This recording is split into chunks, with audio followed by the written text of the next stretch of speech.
Get ready.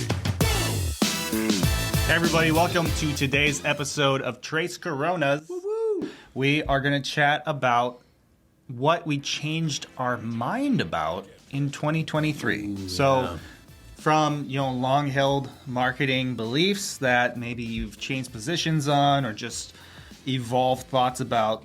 Justine, kick us off. Nothing. I've never been wrong, and I've never changed my mind. It's true. It's true. No, I'm just kidding.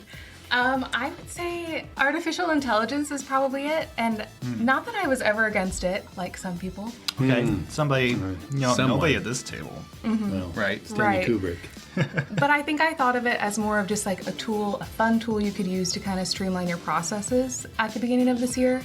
But now seeing how it has evolved. You can do generative images, you can build, basic websites, you can start off your blogs. There's so much you can do with it that I think at this point in time, if you're not, getting into the AI game, you're going to be left behind. Thoughts? That's a big one. I agree with you. That's Yeah. a big one. Especially on imagery design side, AI has evolved so much faster than I thought it would.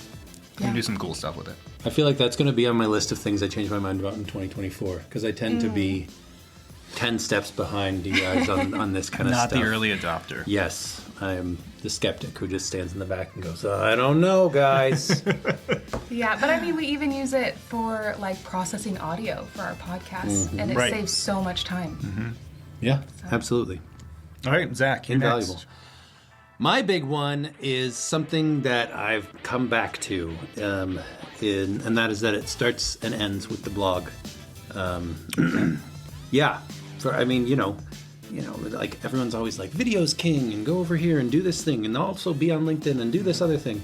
And I think a message that easily gets lost in that, and it has gotten lost for me in the past, is, well, your blog is where it needs to be all.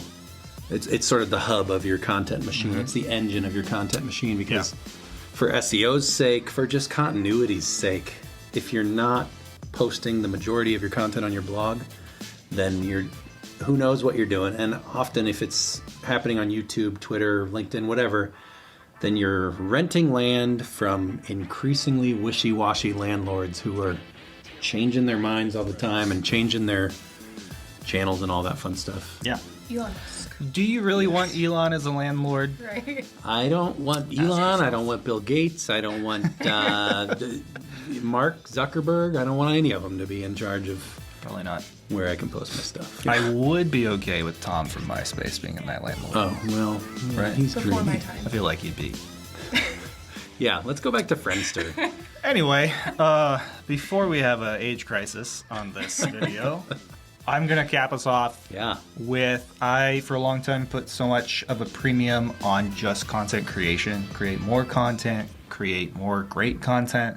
And I have turned around my priorities to where content distribution, content repurposing, I rank above content creation. So I think it's more important to have a really well built out distribution promotion engine than to create the most content that you can create. It's more about the promotion even than in some cases like the quality of it. I'm not saying quality it shouldn't be good, but if it's 80% quality with 100% like promotion behind it versus 100% quality with like 20% promotion efforts behind it, I'll take the like 80% baked content all day long. Yeah. Yeah, I mean, you can have the perfect blog, but if people aren't seeing it, it's not serving you. Absolutely. Yep. Yeah. So kind of what you said, like the blog is the hub. It's kind of like a tired analogy, but it's like the hub and spoke, right? Like the blog's in the center, then all your distribution engines are around that, and they're all pulling back into that core place where you want to bring people back to your owned media channels. Yeah.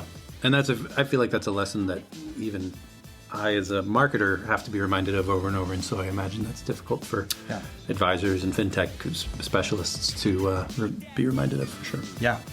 Okay, everybody, that does it for today's Trace Coronas. We'll see you here in 2 weeks. 2 weeks.